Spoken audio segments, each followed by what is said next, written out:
बारिश का दिन था और प्रतीक को ऐसी बारिश के मौसम में गर्मा गर्म चाय के साथ गर्मा गर्म पकोड़े खाने की इच्छा हुई।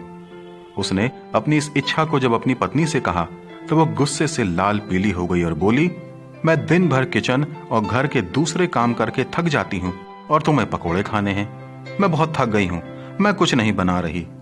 प्रतीक को तुरंत अपनी माँ की याद आई और वो उठकर अपने माता पिता के घर की ओर चल दिया, जो कि पास ही में रहते थे। जब उनके घर के दरवाजे के पास ही था तो उसने अपने पिता को अपनी माता से सूजी का हलवा बनाने को कहते सुना। इस पर उसकी माता ने उसके पिता को जवाब दिया, बुढ़ापे में तुम्हारी जुबान पर कुछ ज्यादा ही स्वाद आ रहा है, मैं बहुत थक गई हूं, मैं नहीं बनाऊंगी। प्रतीक जब घर के अंदर आया तो उसके माता पिता उसको देखकर खुश हुए और उसकी माता उससे बोली, बैठ बेटा, मैं तेरे लिए गर्मा गर्म पकोड़े तल के लाती हूं। प्रतीक ने कहा, माँ, आज तेरे हाथ का बना हुआ सूजी का हलवा खाने का मन है। माँ बोली, बस 10 मिनट में बनाकर लाती हूँ। 10 मिनट के बाद वो गर्मा गर्म सूजी का हलवा बनाकर ले आई और तीनों ने मिलकर हलवे का आनंद लिया।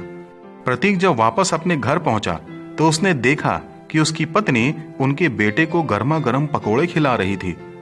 मित्रों, इस कहानी में हमने माँ के प्रेम और स्नेह को देखा, लेकिन क्या आप जानते हैं कि हमारा स्वर्ग पिता परमेश्वर हमसे जितना प्रेम करता है उतना प्रेम एक माँ अपने बच्चे से भी नहीं करती है।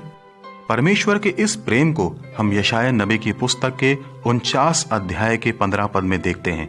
यहाँ लिखा है, क्या यह हो सकता है कि कोई माता अपने दूध पीते बच्चे को भूल जाए और अपने जन्माए हुए लड़के पर दया ना करे?